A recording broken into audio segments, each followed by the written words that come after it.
Hello. Yes, ma'am. Yes, ma'am.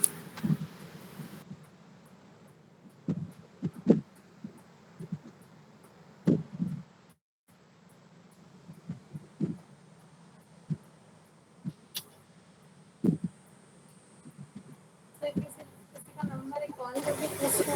हाँ तो क्या मेरे पास नंबर नहीं है। Sir, you are audible. husband नहीं We can hear you. Why can't you hear you? Sir बोल रहे थे। Okay.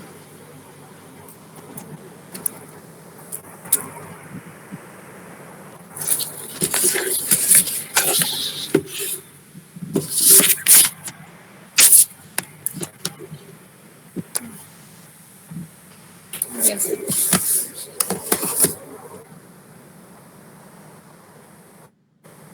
Hello. Hello. Yes, ma'am. Yes, ma'am. Hello. Hello. Hello. so you can hear us. Yes, sir. Yeah. So now I am thankful to Aditi that she has spared her laptop and I am taking it from her laptop. Let's see that whether you can do it. I will share the screen. And in that I will be now trying to draw whatever I had drawn in the board. So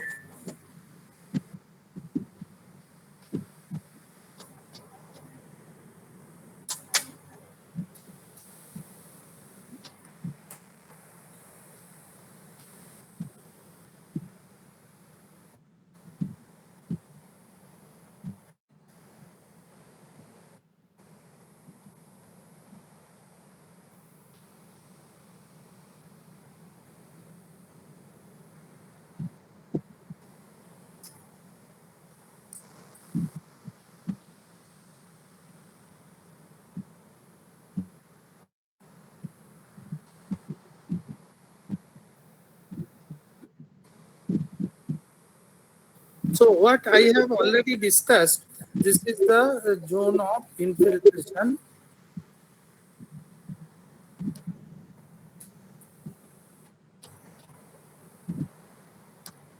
And this is the zone of gravity percolation.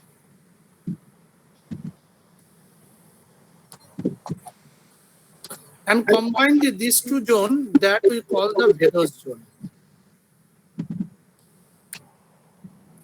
Okay, and the lower boundary of the Vedos zone, this is actually the water table. Below the water table, you get the shallow phreatic zone.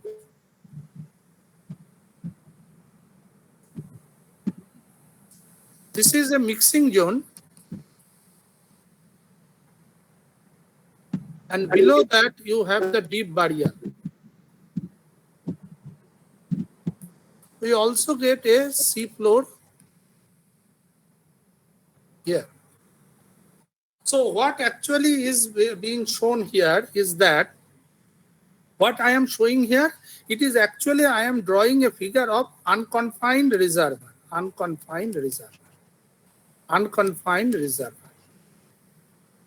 That means when your carbonate is exposed to fresh water and the system, it has generated a condition of unconfined aquifer. Now, what is the unconfined aquifer? And what is a water table? Can any one of you define me what is a water table?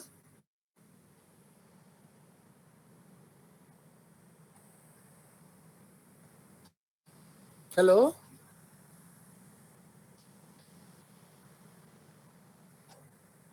Sir, the uppermost layer of the saturated area is the water table.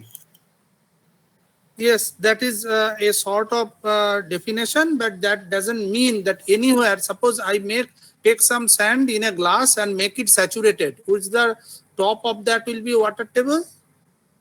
Sir, where hydrostatic pressure balances the atmospheric pressure. Yeah.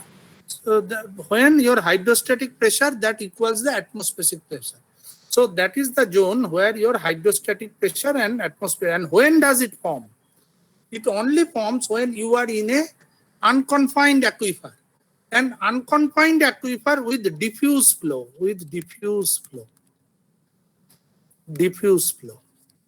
Now, what is diffuse flow? That means from the top, the water is percolating within the reservoir in a diffused manner. It is the porosity and permeability in this place that causes the water to get diffused, and diffused way it is coming down. And then you get, I can have in an unconfined reservoir, there are actually two kinds of flow. One is a diffuse flow, another is a free flow. What happens really that in case of an unconfined aquifer, when the aquifer is a young aquifer, at that time the diffuse flow, it creates a condition where you generate a water table, and that separates the two zones.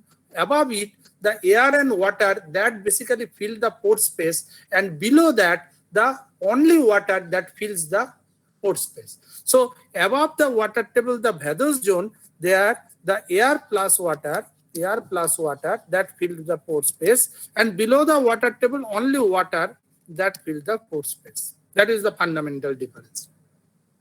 Now the thing is that when this platform, carbonate platform, it becomes an old carbonate platform, then what happens? That this diffuse nature that give way, and there is large scale development of the bhags and karst that basically create a kind of subterranean channel system when the diffuse flow change into the free flow pattern. So when the free flow appears, then the water table will not be valid. Water table will only be valid when you have a diffuse flow and an unconfined aquifer.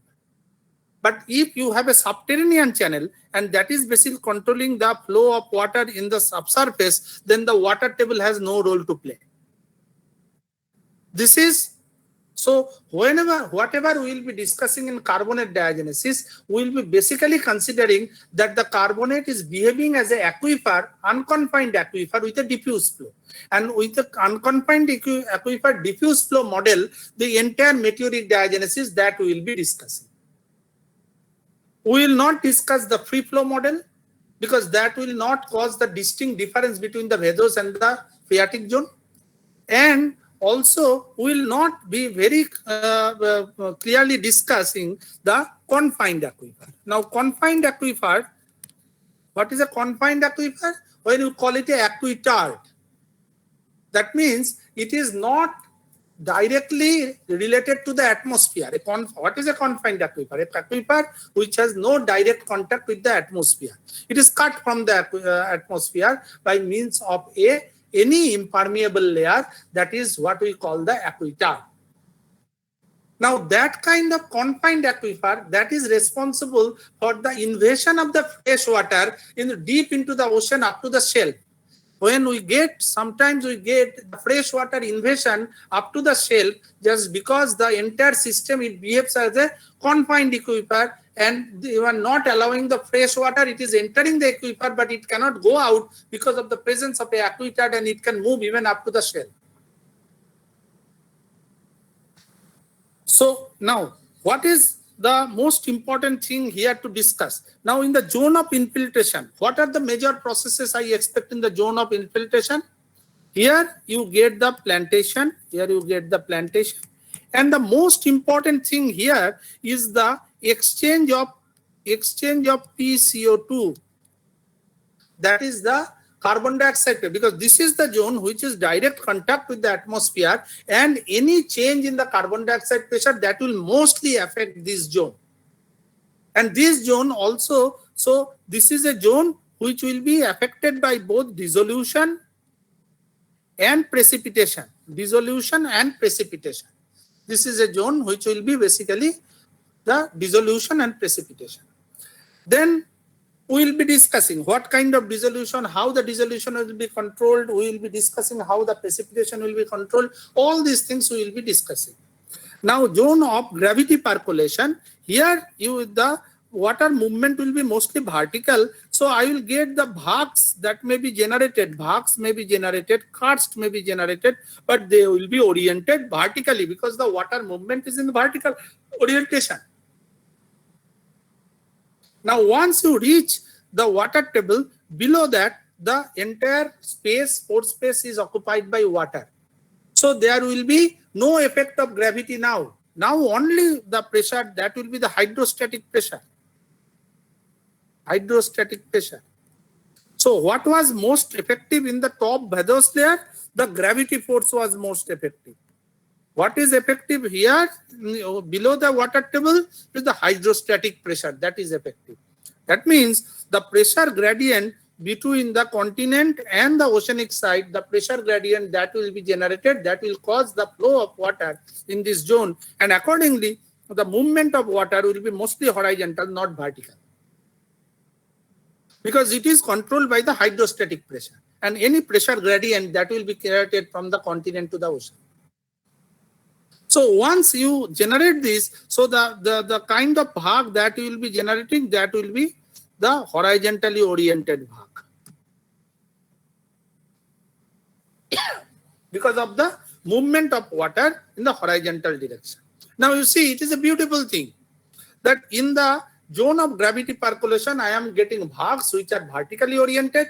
In the shallow phreatic zone, I am getting bhags because the horizontally oriented. Why? Because it is fully controlled by the movement of water.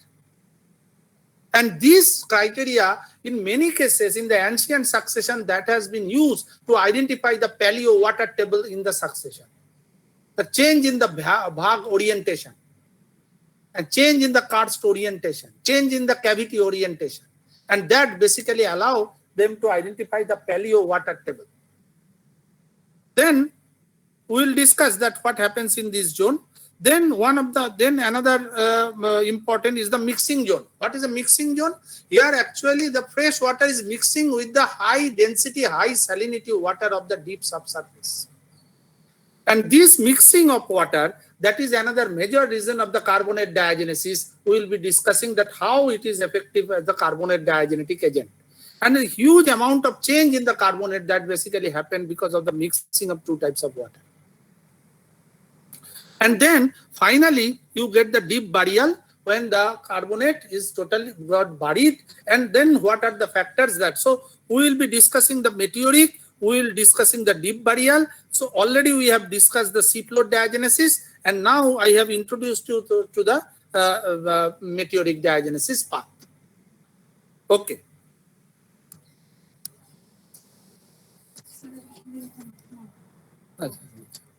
So pen का color change करने के लिए Okay.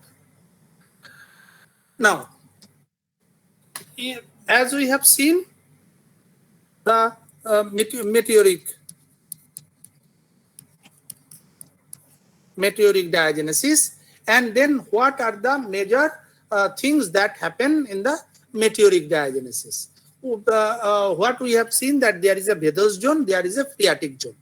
Two things that happen, that is most important. One is the dissolution of carbonate. What we also call it corrosion. And number two is the precipitation. One thing I just forgot to mention in my earlier discussion, I just want to mention you that I told you that the fresh water that may enter into the ocean basin up to the shelf in case of a confined aquifer. Now, how far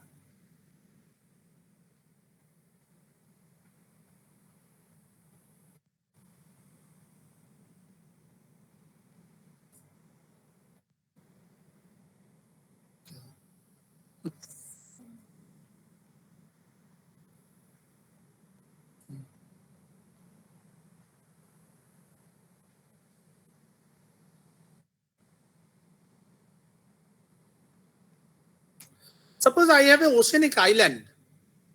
You have an oceanic island, and you want to know up to what level I can expect a effect of fresh water within the island. So there is rainwater in the island, and that is a fresh water. And then because the entire island is in the ocean. What will happen when you have this kind of a condition? How the diagenetic process will operate and what will control. What I have discussed in the above, that is in the perfect, the continental condition where you have raised your carbonate platform. What will happen when it is a carbonate, suppose an atoll, a carbonate platform which is within the ocean, carbonate island. So then the question is, how far up to the deep the effect of fresh water will go. That means the effect of fresh water will go up to the mixing zone. Below the mixing zone, you have only the marine water, marine or deep burial water. So how far? So there is a famous relationship that is established by two persons, that is Guyven and Hertzberg.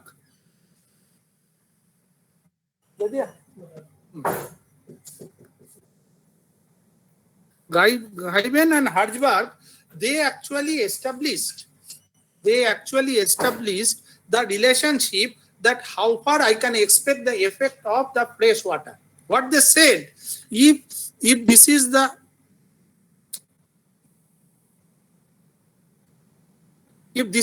sea level and this is the water table,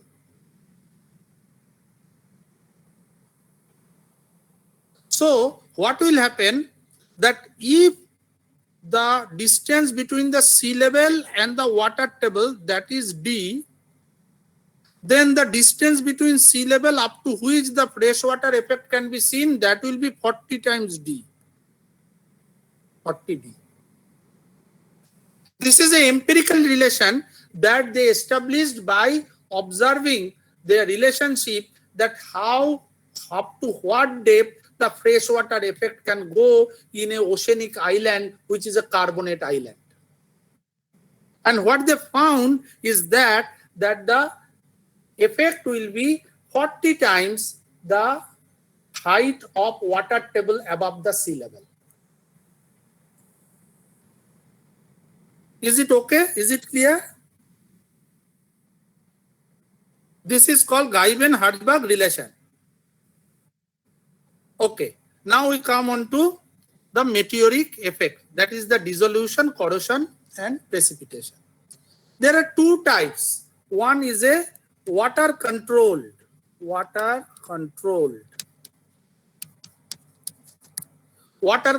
change, and second is mineral controlled change.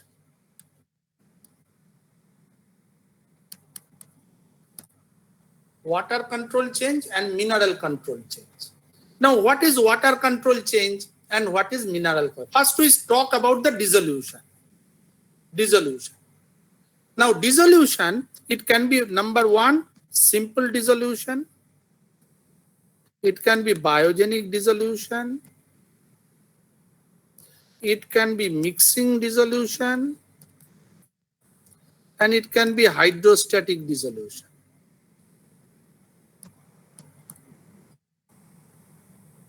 We are talking about dissolution. What are the four simple types of dissolution that can affect a carbonate? If we see,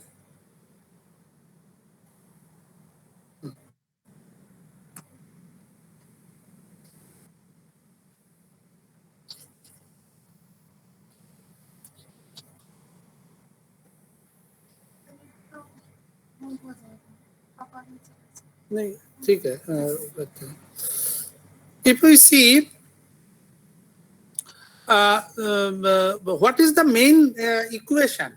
What is the equation? Any dissolution or precipitation of carbonate, what is the basic equation?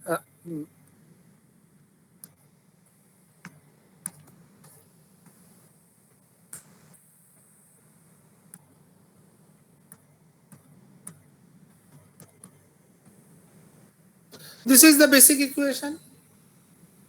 And we know that this basic equation, it moves either this side or this side depending on carbon dioxide pressure. And if we change this carbon dioxide pressure, then there will be, if we increase the carbon dioxide pressure, then there will be the what we call the dissolution of the carbonate. And when you are exposing your carbonate to the fresh water, basically fresh water, mostly the fresh water, that is rainwater.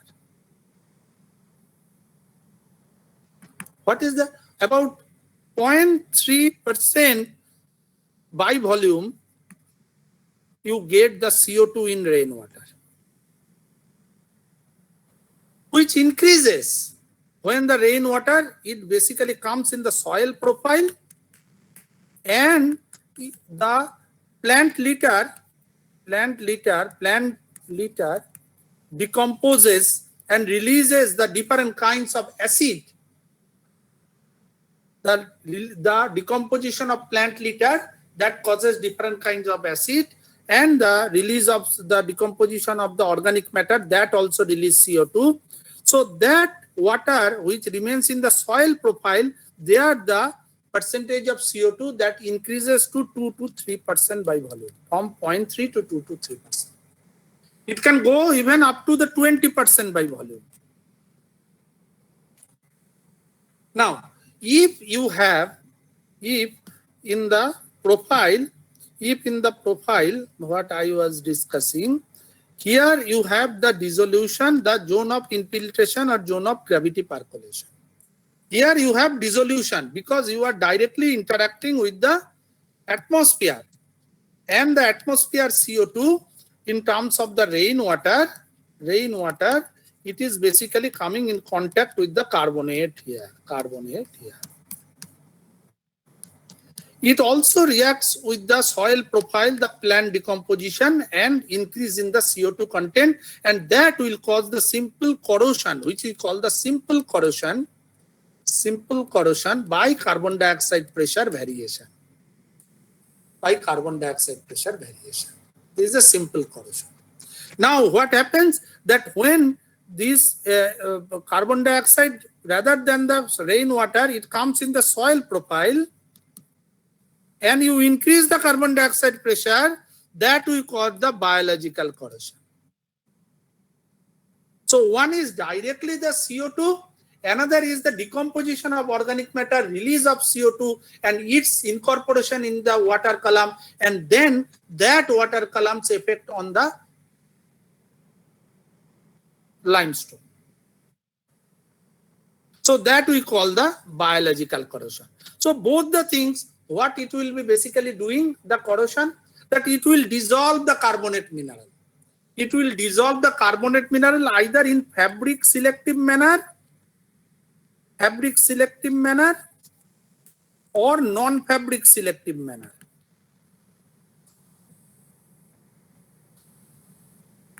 What is fabric selective and what is non-fabric selective?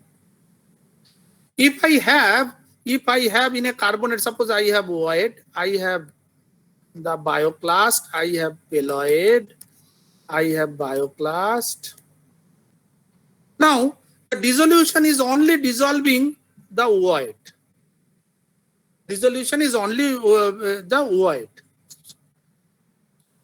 Only the void. And it is not affecting the bioclast. That means the dissolution is very selective to the void. It's the fabric selective. And if the dissolution, it dissolves everything, not taking care that what is void, what is bioclast, it is dissolving the entire part.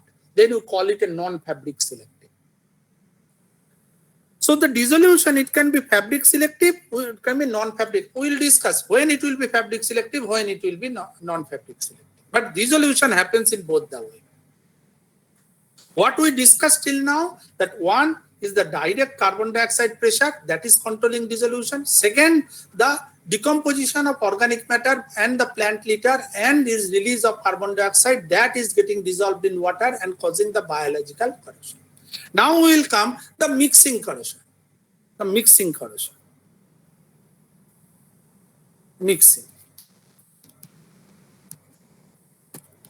What are the mixing? It can be mixing of meteoric water of different salinity.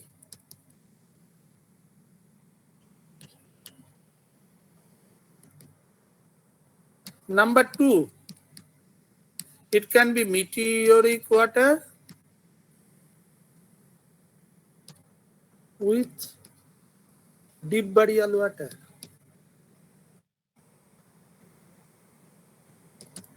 And number 3, meteoric water with seawater. All this kind of mixing of water, and all mixing water, that is very, very dangerous for carbonate. The reason is that carbonate is actually born in a water, seawater of high ionic strength. And whenever you are mixing waters and they are basically varying in the ionic strength, the carbonate become very, very susceptible for the dissolution. We'll see that how it really happens.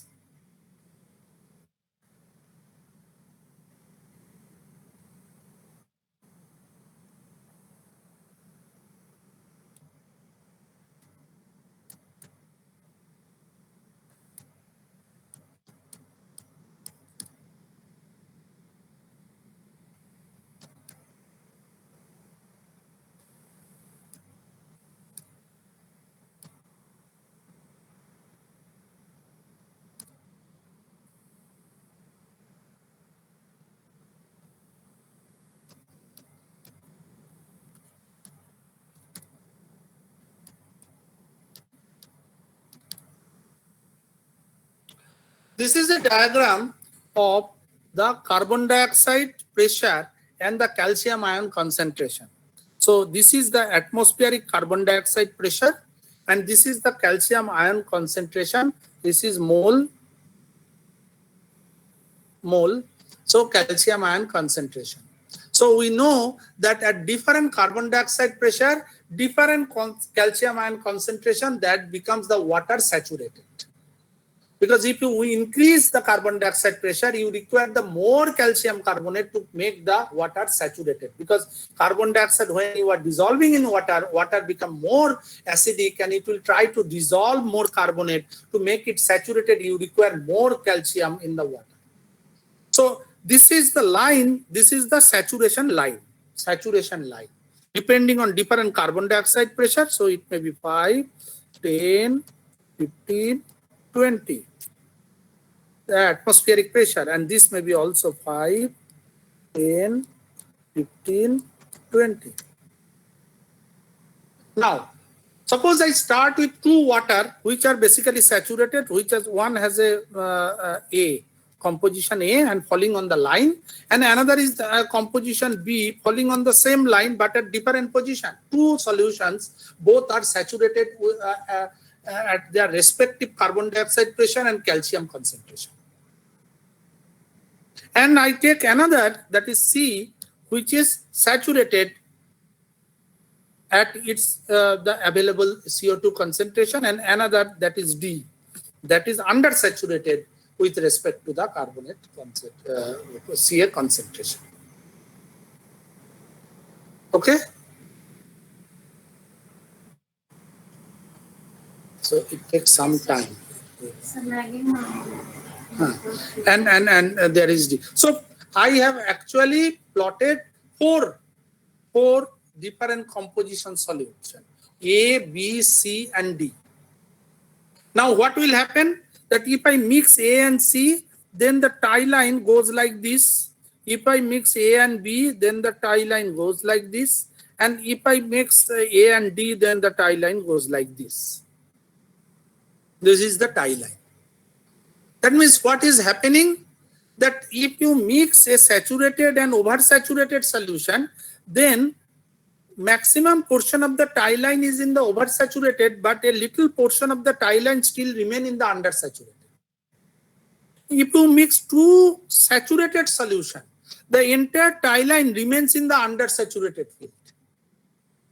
And if you mix a saturated and undersaturated, then the mixing line will always be undersaturated.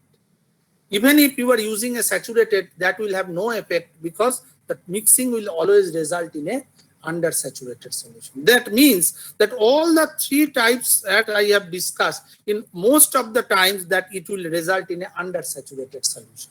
Very rarely the saturated solution, because the two saturated solution that is also this. And this is the reason that whenever you are mixing two solutions, that becomes the very, very effective for the dissolution of the carbonate. Very, very effective for the dissolution of the carbonate.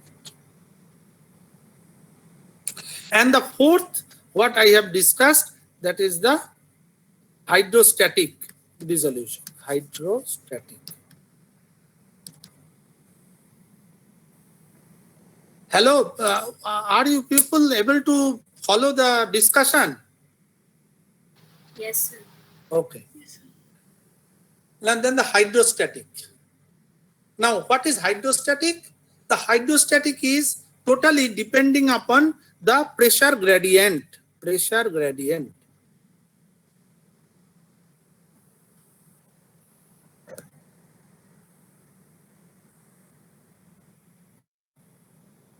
Now, this pressure gradient, that is actually this pressure gradient, this actually affects the rate of flow. The any pressure gradient that basically controls the intensity and rate of flow. So given a pressure gradient, the higher the pressure gradient and higher the rate of flow, I will get the, so if it is a carbonate platform exposed in a humid climate, a carbonate platform that is exposed in a subarid climate, or a carbonate platform exposed in a arid climate. So what will happen? Definitely you will get the more of dissolution, more of this effect in a humid climate because of the high availability of the water, its rate of flow, and there. So we have said, so if I have a arid, semi-arid, and humid tropical. So what will happen? What will happen? That I will expect in arid, there is no much change. No much change. In a semi-arid, I will expect the formation of caliche. Caliche. If a carbonate is basically exposed, and then there is the formation of caliche. That is the carbonate-rich soil. And the formation of nodules, the pans, the hard pans, I will discuss caliche. And what I will expect in a humid climate? I expect the bhags, cavities. So definitely there will be a change from the arid to the humid climate and the dissolution. Okay. Now we will come to the precipitation. Now we will come to okay. So first, this is actually the dissolution, what I have discussed, not precipitation. This is about the water control dissolution that I have discussed. Now we will be discussing mineral control dissolution. This is the water control dissolution. Now mineral control.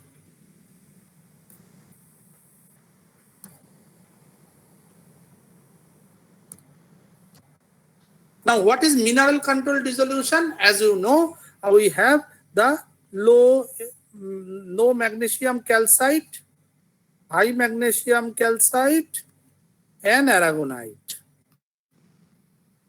So, and these three, they have the different solubility.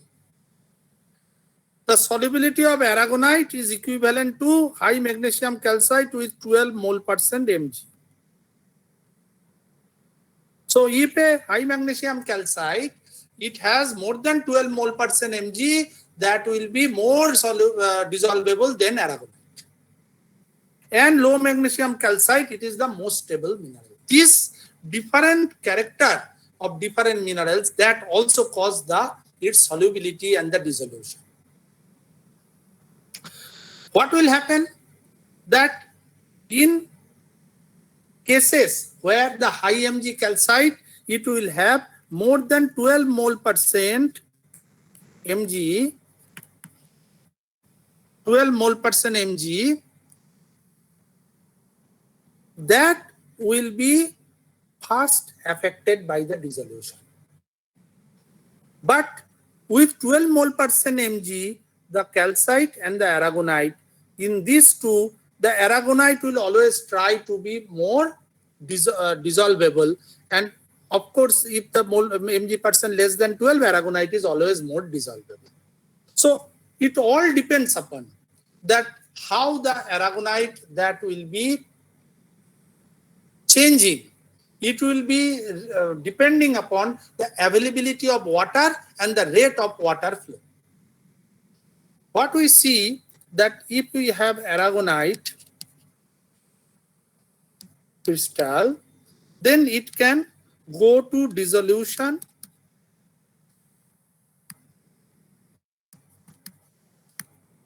if you have a high water flow, or it can go for calcitization in case of low water flow.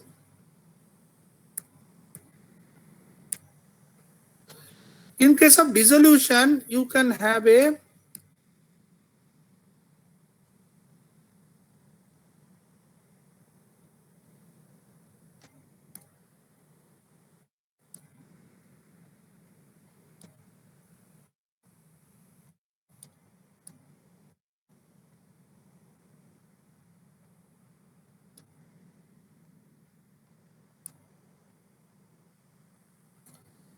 so in case of high water flow dissolution, it can completely dissolve and can leave only a bhag.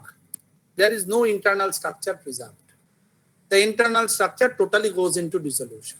Or it may be partially preserved, only partially preserved, and most of the part goes into dissolution. So it may be partially preserved. What I am doing, I am taking a bioclass that has a aragonitic mineralogy, and I am seeing that what will be its effect when it is going to dissolution with high water flow and the low water flow. That is what I am seeing. Okay. So what is happening? That you are getting bhag or partially preserved. In case of the low water flow, you get the directly, it changes to the calcite. It goes to the more stable form, and it can partially preserve the structure or very well preserve the structure. So it is partial or very well preserve the. So it depends upon that aragonite when it is changing, whether it will create a complete bhag, it will cause a partial preservation, or it will cause a more preservation, a aragonitic taste that is going to the this exercise. Okay, fine. Now, there is another thing, that how mineral basically controlled the process. This is basically done by a very simple experiment. What people have done, they have taken a beaker and taken a aragonitic crystal and a calcite crystal, aragonite and calcite crystal, and there is water, which may be fresh water.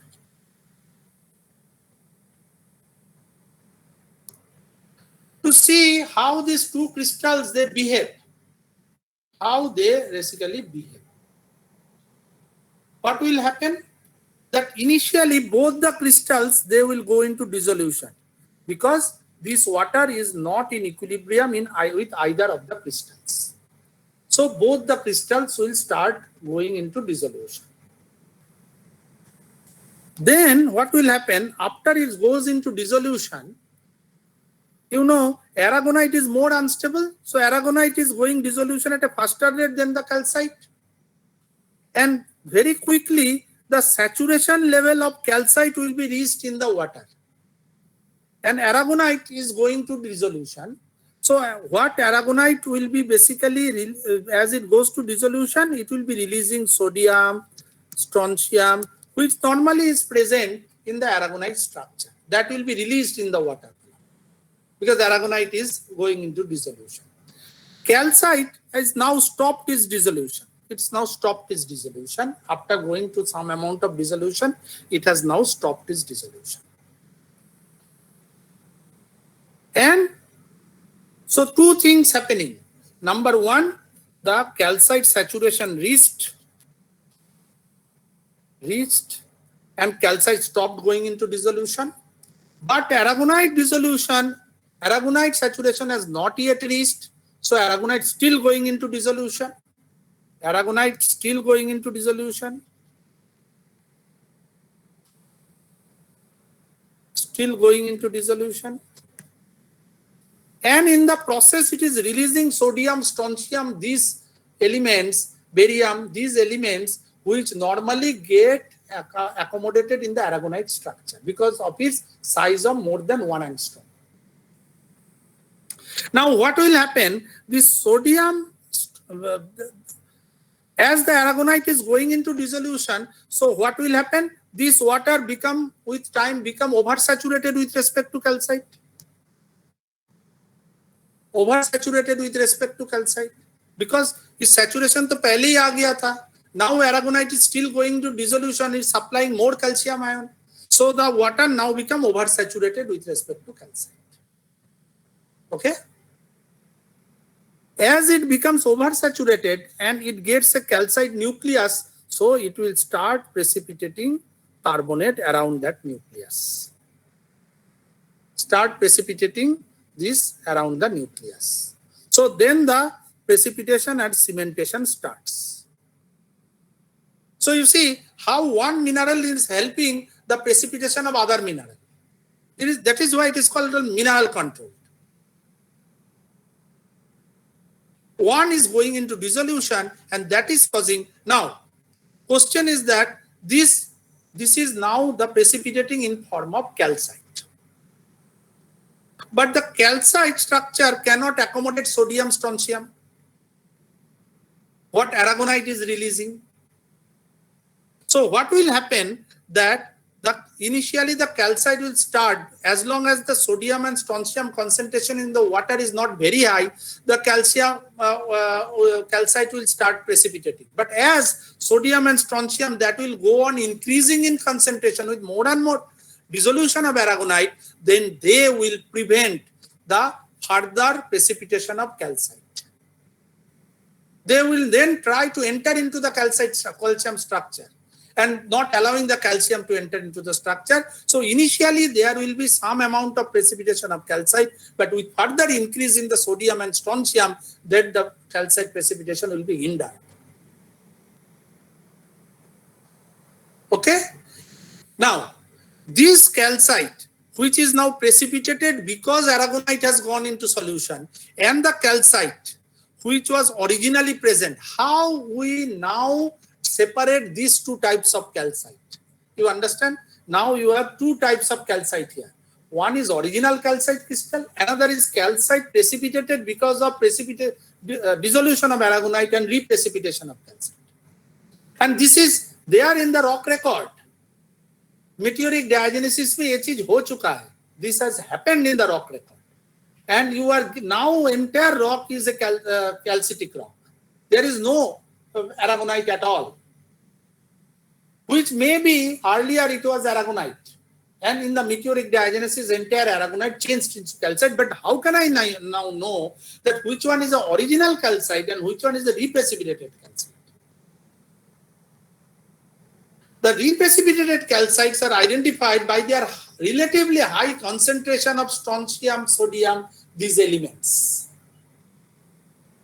which were actually released by the aragonite, and initially the maximum the strontium content in the reprecipitated calcite has been identified up to 7,500 ppm. That much the strontium, the calcite structure can accommodate, but if it goes more than that, then it itself becomes a hindrance for the calcite precipitation. This is actually a mineral controlled dissolution and precipitation. Mineral controlled dissolution and precipitation. Okay? Now, we have, so what happens in this Bhedoj zone or the phreatic zone? That there are dissolution and precipitation that goes hand in hand.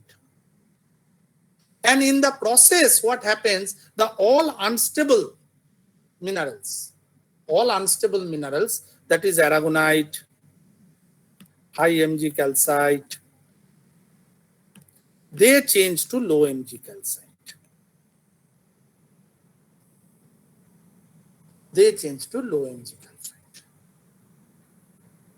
Okay? Now, as I discussed with aragonite, that how aragonite will change. And we discussed that aragonite will change by means of its total dissolution or partial dissolution depending on the rate of water flow. How the high Mg calcite will change? Then the question comes that how the high Mg calcite will change. High Mg calcite, they basically change both the way. Number one, dissolution and exsolution.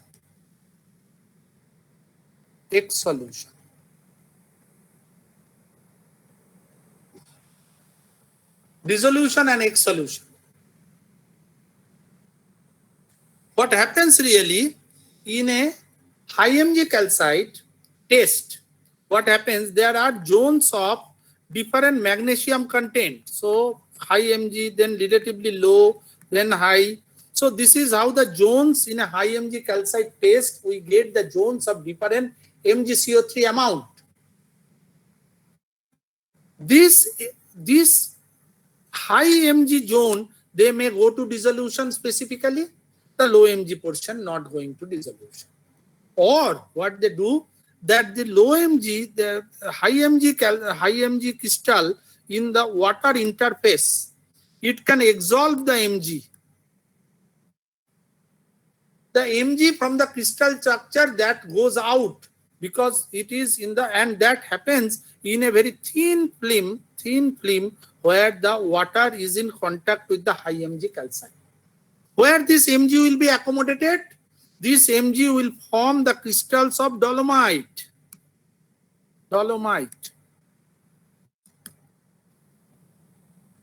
which has a more than 20% MgCO3, is the dolomite. So the high Mg calcite, it changes to the low Mg calcite, and that the Mg which is exsolved, that is basically accommodated in the form of dolomite. Is it clear? Hello? Yes, sir. Okay. So let us stop here. We'll do the practical also.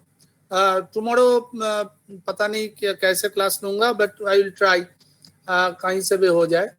So we'll start tomorrow. Again, we'll forward from here. Okay. And now Aditi will start with the practical class.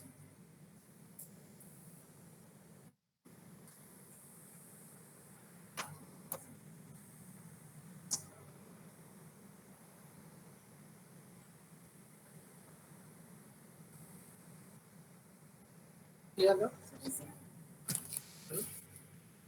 इससे सुविधा है ना? नहीं sir, उसमें भी है। इसी से करो, मैं तो डिस्कस करूँगा। सर लिथवा कैसे स्टार्ट करते हैं? हाँ।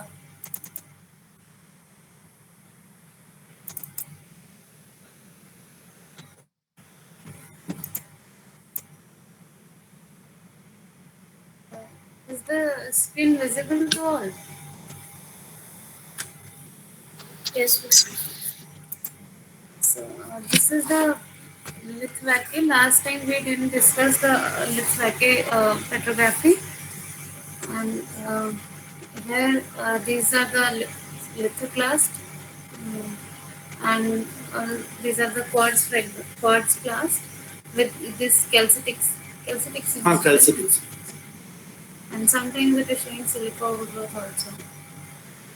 Now that is actually what Aditi is showing, that you can see the this is another example of lithic wake. So this one, this you can see this is lithic fragment. They are basically decomposing, and they are forming the matrix, which is actually the pseudo matrix. The lithic fragment they are generating and forming a large amount of matrix, which is original matrix, secondary matrix, so and forming the lithic wake. You can also get that some amount of the this is a carbonate cement, and if you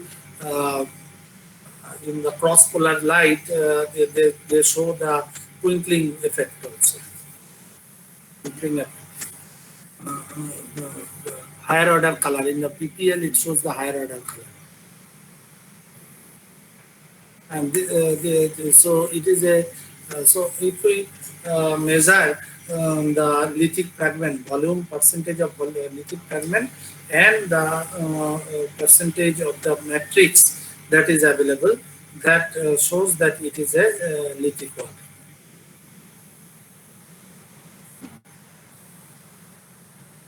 And another view of that, all these lithic fragments you can see.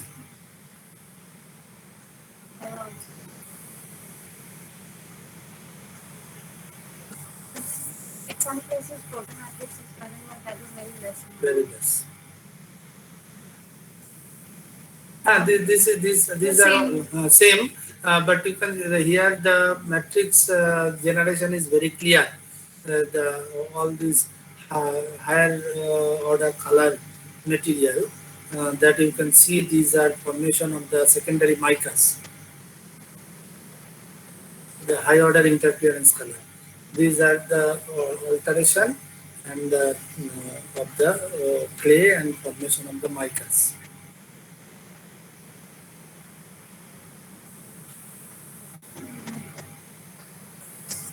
Polarized view of the same slide.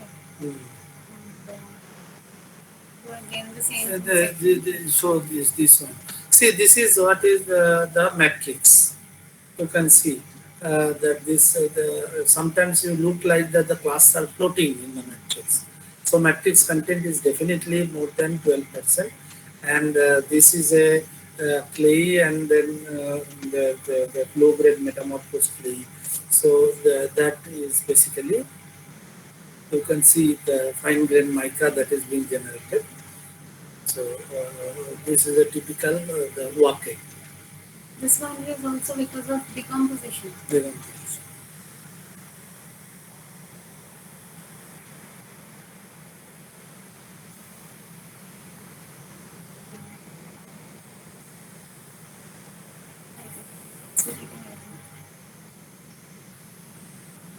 So in the Silici cluster, you can see that here how are the grains, their roundness and sphericity, how it looks like.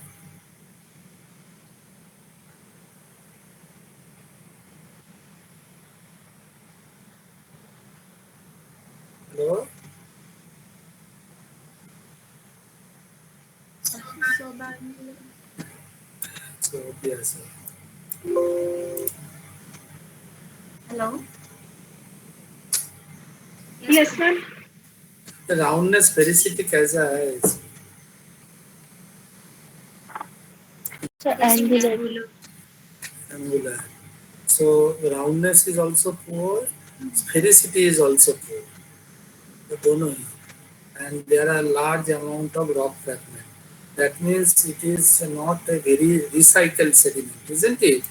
And this is a first cycle sediment where you get large amount of rock fragment. The roundness is very poor, angular. So all these are signature that it is a ill-matured. It is not matured sandstone. It is a Ill matured sandstone. तो PPL में dark colour mineral क्या था? Cement जैसा दिख रहा था. Next slide, ये slide में On PPL section. Yes, ma'am. That darker portion. Cross color, cross color. Plane polarizing this darker color. Yeah, dark part. This may be the iron rich portion actually. And the weathering, because of the decomposition, that iron has come out, and that when it becomes oxidized, the +3 stage, then it becomes this dark colored ferruginous material. That is why it is the dark colored patches. Okay, sir.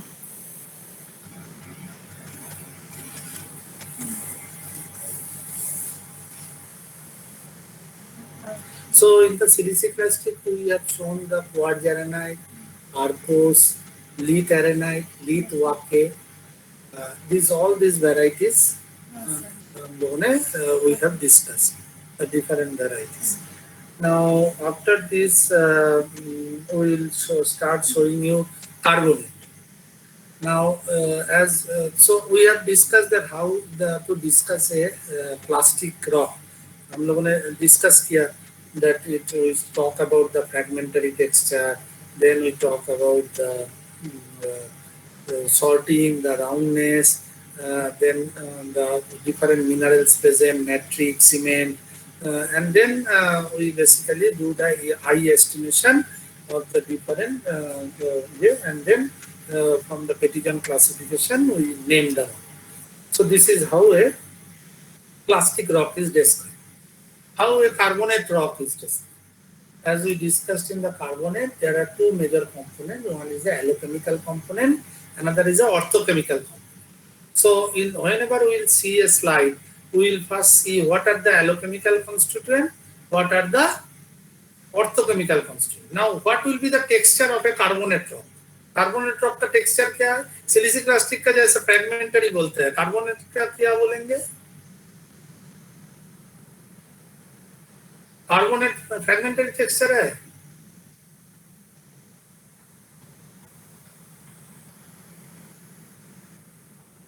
Carbonate एक बार दिखाते हैं carbonate, then again we will discuss.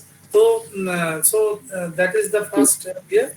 And then we will see that what are the allochemical constituents present, what are the orthochemical constituents that is present, and then what are the changes, the original rock, and then as we are discussing the diagenesis, whether we can find some imprint of diagenesis in the carbonate, what kind of structure I will get, and then finally we will name the carbonate rock.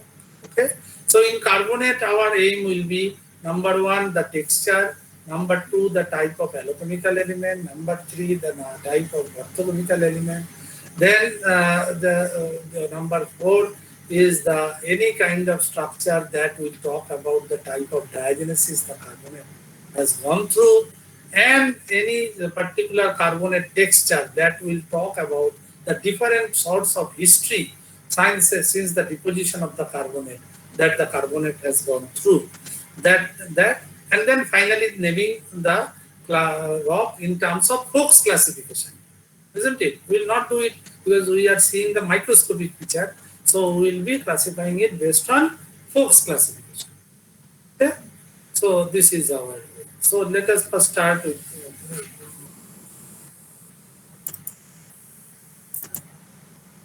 Okay.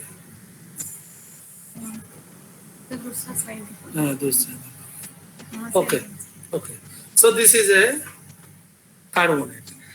What are the things you can see here? In Nilkan?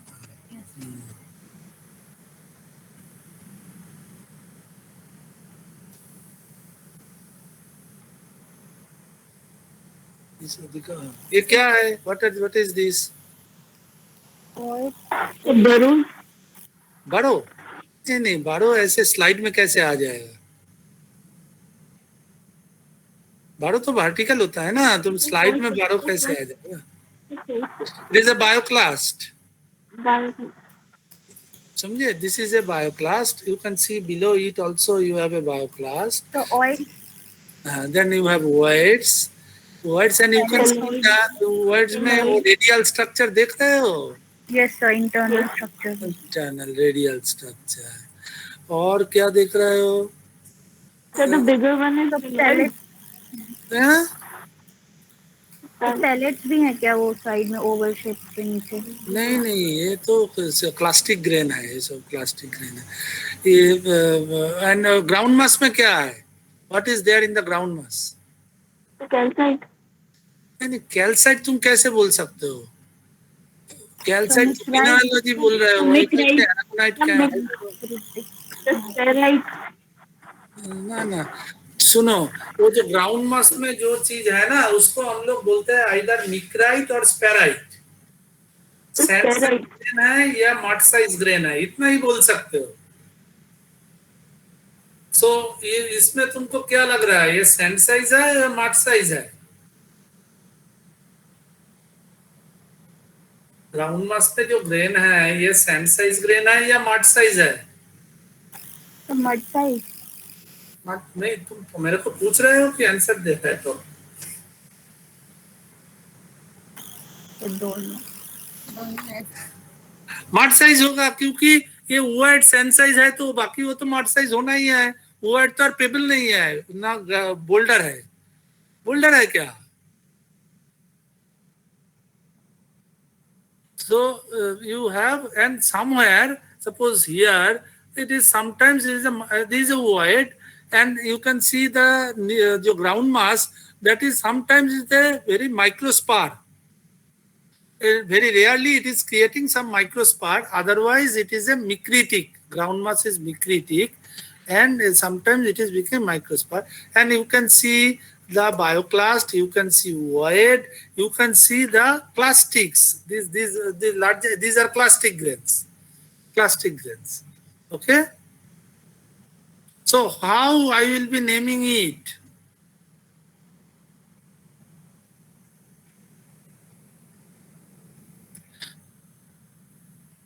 एलोकेमिकल micrite.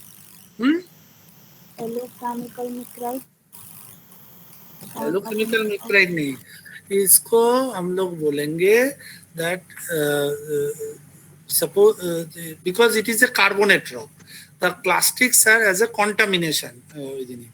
So इसको हम लोग बोलेंगे ऊ बायोमिक्राइट.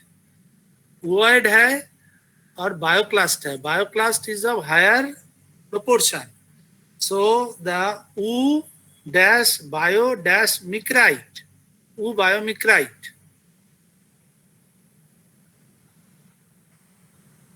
समझ में आ रहा है? Yes, sir. Okay. Next.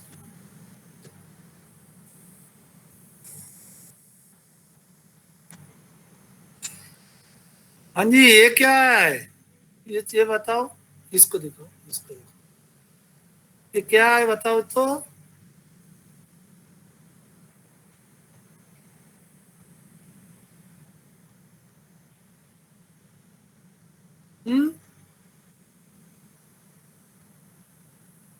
ये इंट्राक्लास्ट है. कैसे आइडेंटिफाई हुआ ये इंट्राक्लास्ट है? Hello,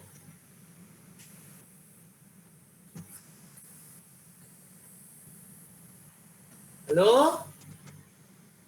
Yes, sir. Because you can make a boundary of this class, and internally there are number of constituents. You see 1, 2, 3, all are voids, and they are cemented together and formed a overall form a clast. कैसे इंट्राक्लास्ट होता है देखे हो?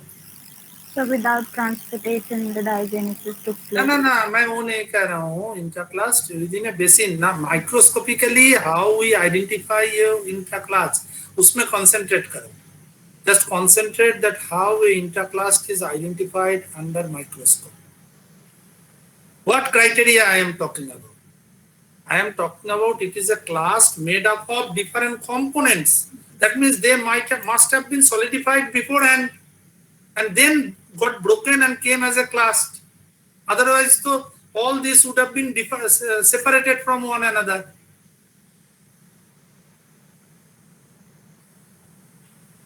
ठीक ना? Now you come here. Yes, ये देख रहे हो? You can see that there are spars. These are large spars. Can you see these large spars? Spar दिखाई दे रहा है? Yes, sir. These are all carbonate spars. Now, how these carbonate spars that is generated?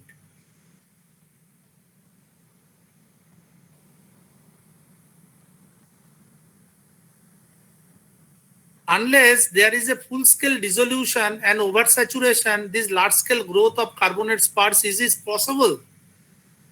Not possible. Because these spars are all the neomorphic spars and diagenetic spar. These are all diagenetic spar. So you have a interclast, then you have a bioclast, you have another the white type of thing that the bioclast. In between you have the large scale sparry calcites, which are basically cementing these materials. These parts, how these parts are formed, you can see at different places. At different places. A spar, kya? So it is a sparite. First of all, it is a sparite. It is not the micrite like earlier. Here the ground mass is sparry. Do you agree with me or not? Yes, sir. Now, how these parts are formed? These parts are basically formed because of the dissolution and neomorphism. That means that whatever the original mineral, I do not know now, unless I do the cathodoluminescence and geochemistry, I cannot say what was the original. But whatever be the original, that has gone into dissolution and reprecipitated this sparry calcite cement.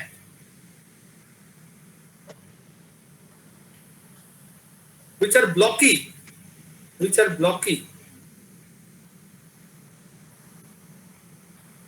Okay. This is a bioclast जहाँ पर वो cursor रखा हुआ है. You can see the bioclast, and there are chambers. Chambers are also visible. These are the chambers.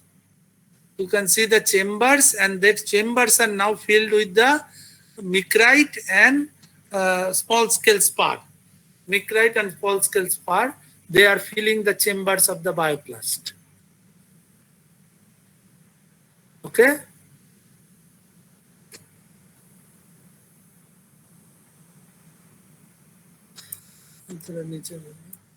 Now you see, one thing I am showing you.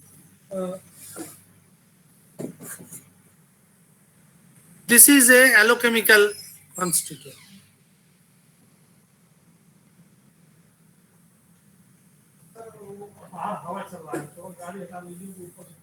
Oh, अच्छा.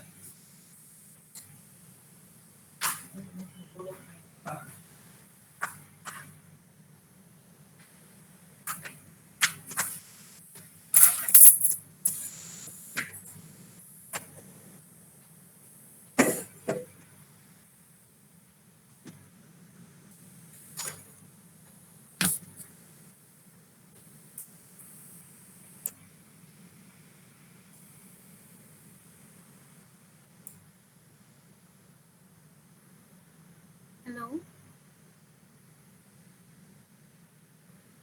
Hello? Yes, ma'am. Are you people able to identify spar and can you differentiate between spar and micrite? Yes, ma'am. Difference is clear, huh? No. Okay.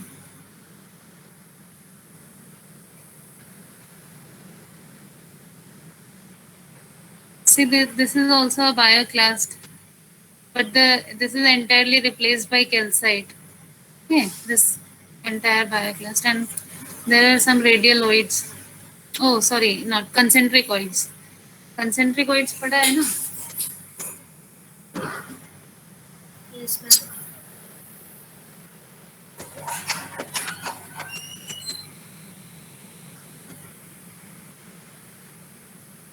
So ये rock type को का name बताओगे, क्या लिखोगे?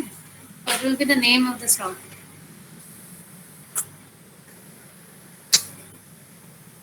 हाँ? right? इसमें बायोक्लास्ट उतना ज्यादा दिख रहा है? बायोक्लास्ट कितना % मैम बायोक्लास्ट? फिर मैम इंट्रा क्लास को क्या बोलेंगे? सॉरी, मैम फिर इंट्रा क्लास को किसमें डालेंगे? इंट्रा क्लास को इंट्रा क्लास में उसको आप इंट्रा में ही लिखते, उसको बायोक्लास में नहीं लिखोगे ना। इसका जो फोक्स क्लासिफिकेशन है,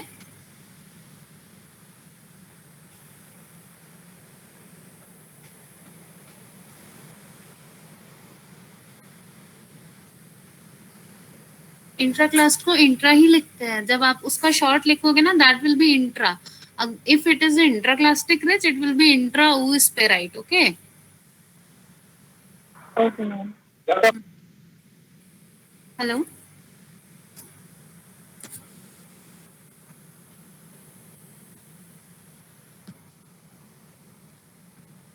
Now if you see this photograph,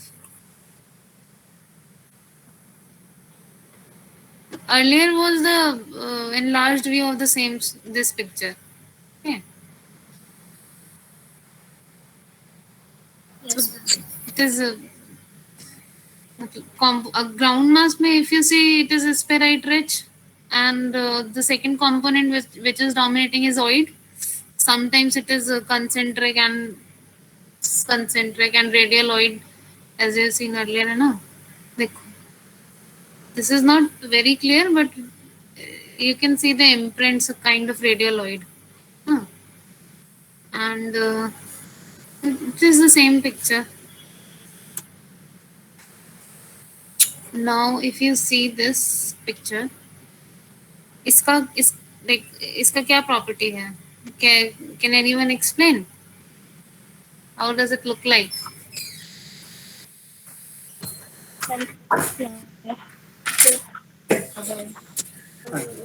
वो ही slide में वापस explaining something. Explain. Yeah. So यहाँ पे हाँ. Now this is a bioclast. ठीक है? Now very carefully you observe. On the bioclast, you are first seeing this is a first cycle of cement. You can see. So if I draw and yeah, draw करो. नहीं, इसमें mark हो जाएगा ना.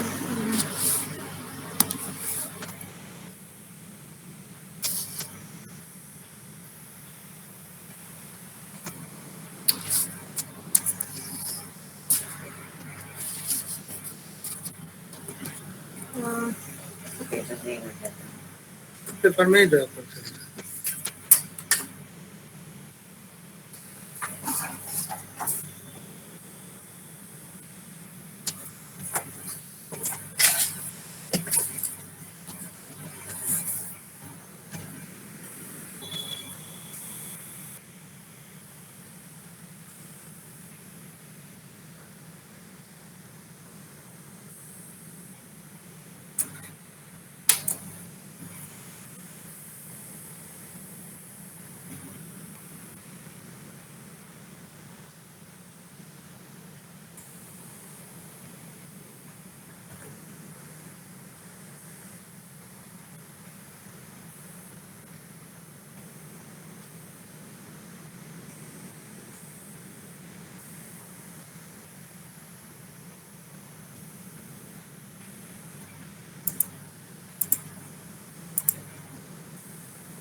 कैसे देखा? तो कैमरा ऑन कर देना। Now you can see that I have tried to draw whatever is being shown, that you have 1 and 2, two different generations of cement. You can see one generation of cement which is attached to it and which is very micritic cement that you can see on the surface of the bioclast. Then you have a large Paris cement that is formed just adjacent to it. So two generations of cement easily distinguished from it. Is it clear to you?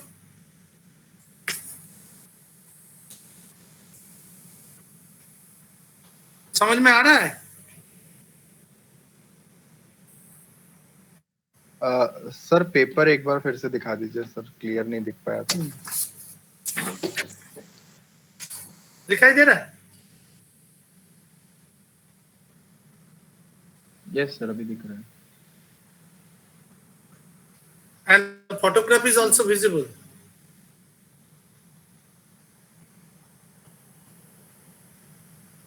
Yes sir.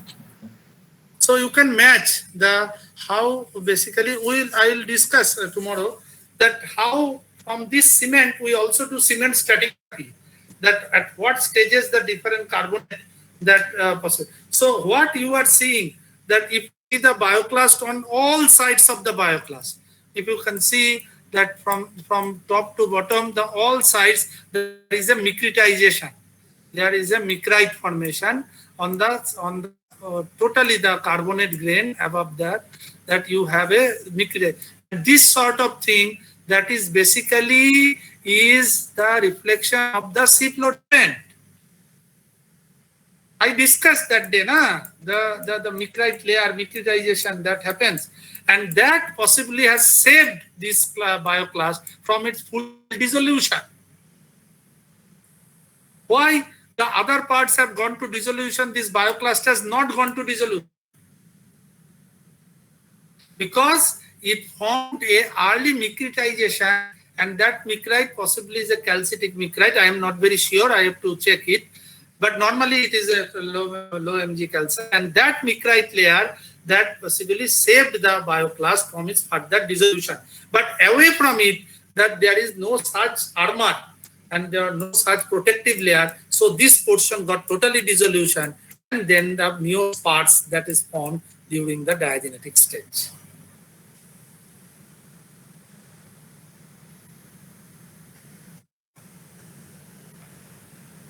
Okay. Whenever a carbonate slide is given, all these things to be described.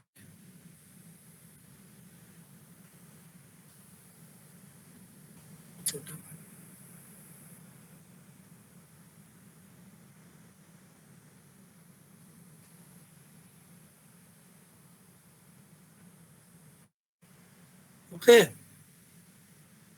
Now you get some ooids also here. So bioclast and ooid. The ooids, they are also partially recrystallized.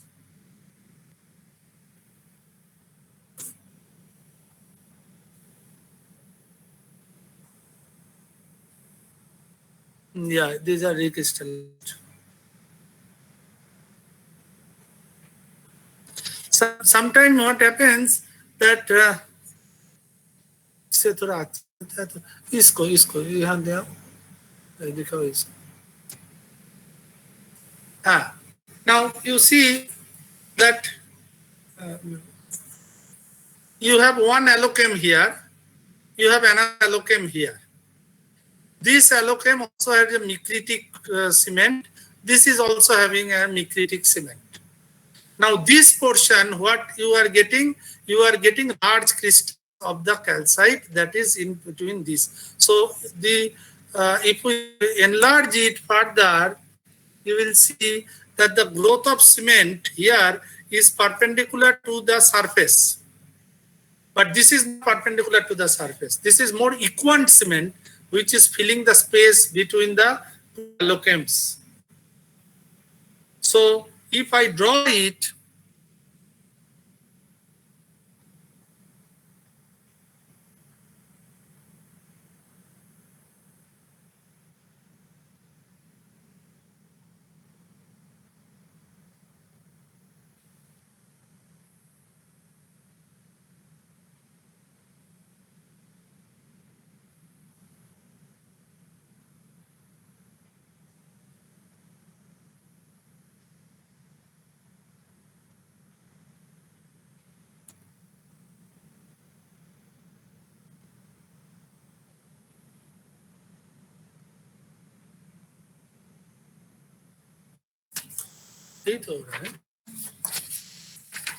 So you can see. Can you see the paper I have tried to draw? Can you see the figure? Yes, sir. And you can match with the photograph.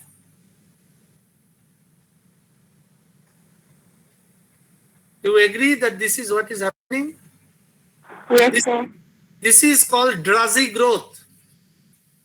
This is called drowsy growth. D-R-U-S-Y. Drowsy. D-R-U-S-Y.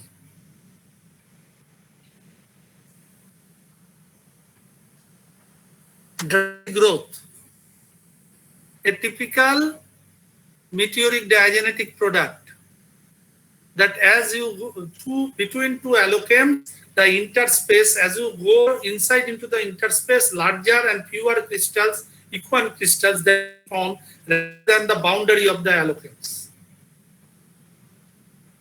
That means it is an open space crystallization between the two open space. So the in between the allochems, the entire thing had gone into dissolution and new spars they have formed in that space. And that is what is the typical of the Beddoes diagenesis, meteoric diagenesis, and we call it a drowsy growth.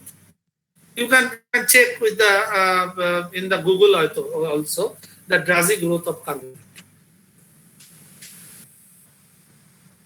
Question is not that. Question is how to identify under microscope. That is the question. Definition तो मिल जाता है कहीं से भी.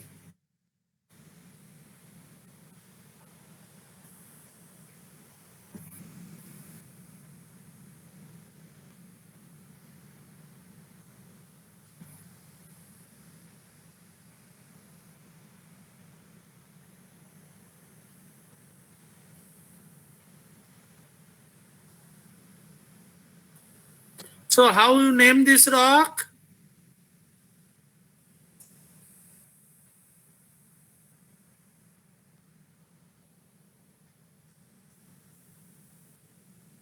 So there are, what are the things? We get bioclast, we get void, we get intraclast, and these are the three major types of allochem. And allochem is mostly sparite. So what we see that the maximum is void. The only one class of intraclast we can got, and the bioclast is in between. So we will name intra-bio-oosperite. The minimum will come first, maximum will come last. So the intra-bio-oosperite.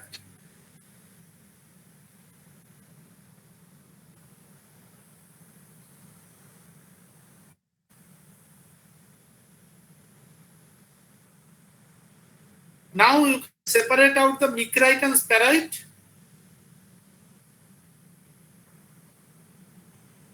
हम लोग एक micrite का slide दिखाए, एक स्पेराइट का slide दिखाए. So you can make out that what is the micrite slide and what is the sparite slide. Okay. And among the 4 different kinds of allochems, that is void, bioclast, intraclast, and peloid, 3 different types we have shown today. That is the void, bioclast, and intraclast. Only peloid we have not shown. We will show that afterwards.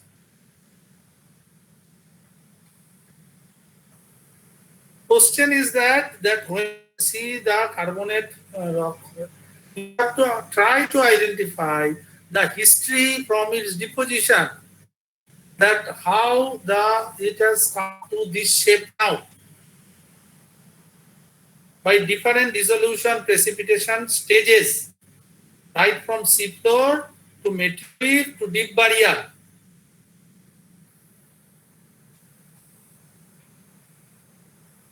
कल deep burial भी discuss करेंगे. आज deep burial discuss नहीं किए, इसलिए deep burial का slide नहीं दिखा रहा है. This is a slide which clearly shows you 2 different stages of cement. One is the seafloor cement and the meteoric cement. How we are distinguishing the seafloor cement from the meteoric cement. Seafloor cement में बोला था ना, the micritic, rined, the messy. This is actually a micritic to messy. that kind of seafloor cement. And then it is the meteoric diagenetically the neospar circle.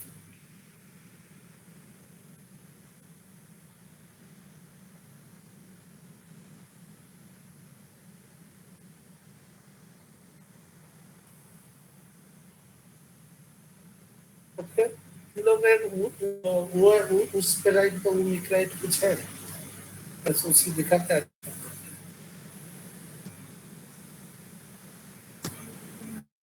नहीं, तुमने photo लिया था.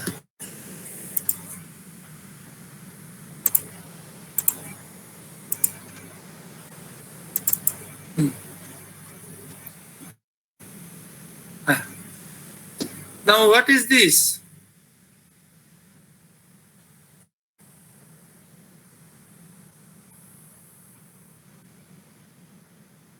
Void. Voids, and then mass is Micrite. And micrite. Yeah. Micrite. ठीक है, micrite बोलो, कोई issue नहीं है. Now there are two types of voids here. One is a simple void and a composite void. This is a composite void. You see, the two voids grown, and then all these that combined together and then started growing together. So it's a composite void. And there is a simple void. Okay?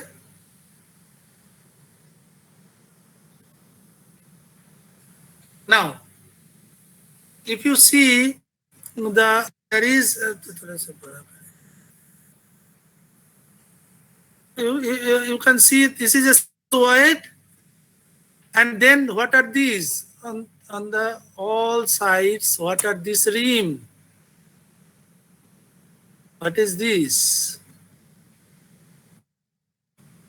Are you seeing this rim which is growing perpendicular to it?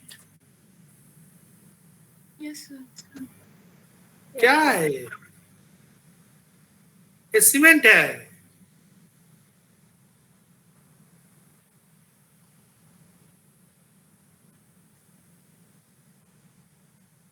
All these are the cement, the seafloor cement. That is what is growing perpendicular to it.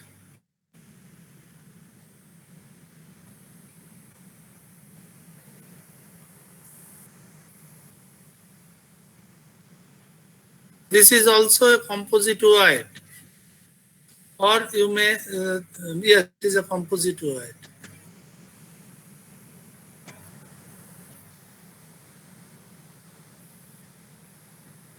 So then you call it a micrite, isn't it? And there are some sphaerites also on some sides. So, but dominantly it is.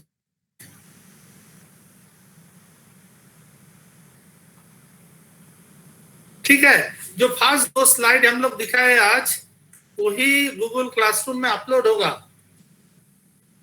उसको describe करना है with proper sketch. Is it clear? Yes. Yes. Proper sketch करके. हाँ, कुछ बोल रहे हो?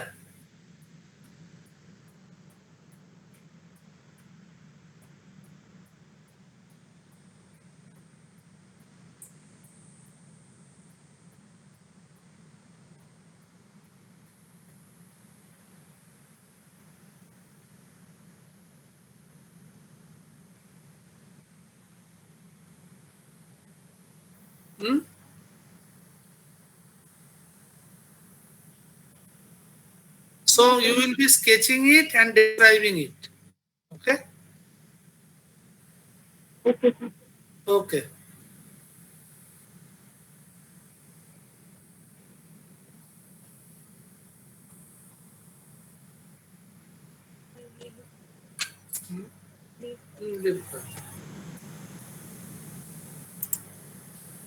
मन में आ जाऊंगा. Thank you, sir. Thank you, sir. Thank you, sir.